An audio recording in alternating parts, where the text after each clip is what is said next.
Welcome to the Divine Hangout. I'm your host, Hilary Jubilee. It is my intention that when you listen to this podcast, you experience an increase in peace, abundance, and divine miracles in your life experience. If you love all things spirituality, wellness, healing, manifestation, and miracles, you are in the exact right place at the exact right time. Let's enter the portal together.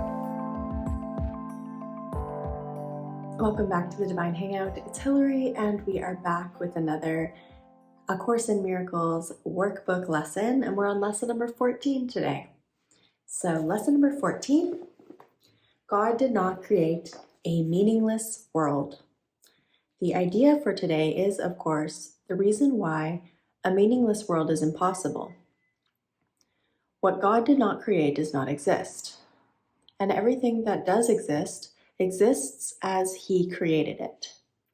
The world you see has nothing to do with reality.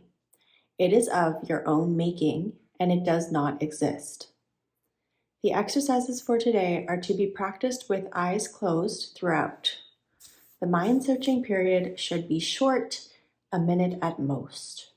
Do not have more than 3 practice periods with today's idea unless you find them comfortable. If you do, it will be because you really understand what they are for.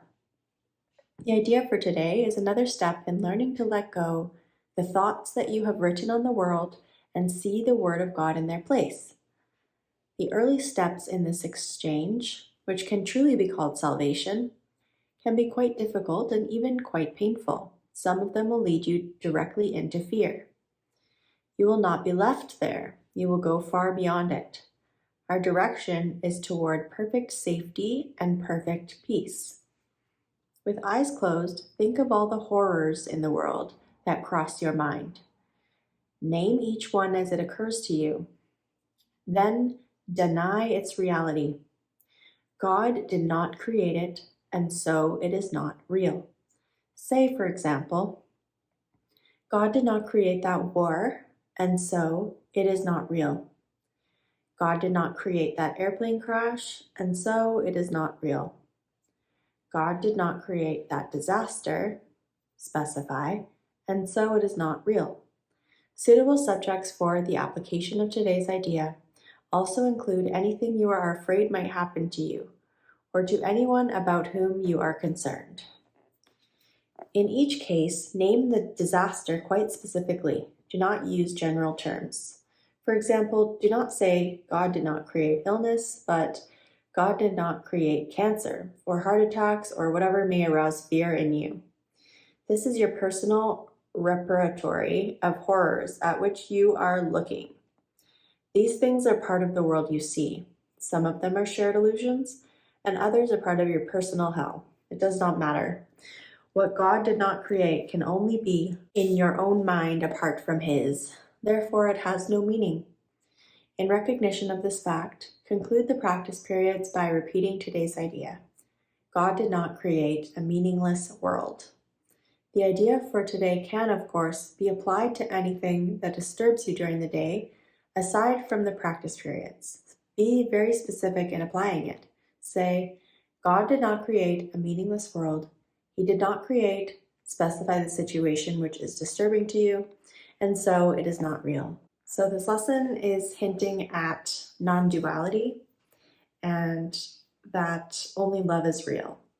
So the beginning of the book says, nothing real can be threatened and nothing unreal exists. And so this lesson is the beginning of teaching us and our ego minds, or undoing the ego mind, that things that are not love, it's teaching us that those aren't actually real, they're illusions. So this kind of ties into the fact that the world is an illusion in general, and it's just a reflection of the mind. And so this kind of just ties into that, kind of similar to Neville Goddard's teaching. Everyone and everything is the self pushed out. Everything is a reflection of the mind. And A Course in Miracles is teaching us that anything that isn't love doesn't exist. So even if that's a lot to handle at the moment because it's making some pretty lofty claims, what we're aiming at is perfect peace And so if we just go along with the lesson as it's telling us, as I said before, then that goal will be achieved if we just do the lesson as it's telling us without judging it or questioning it. Like, just do the lesson even if you have resistance to it. Okay, see you in the next one. Bye.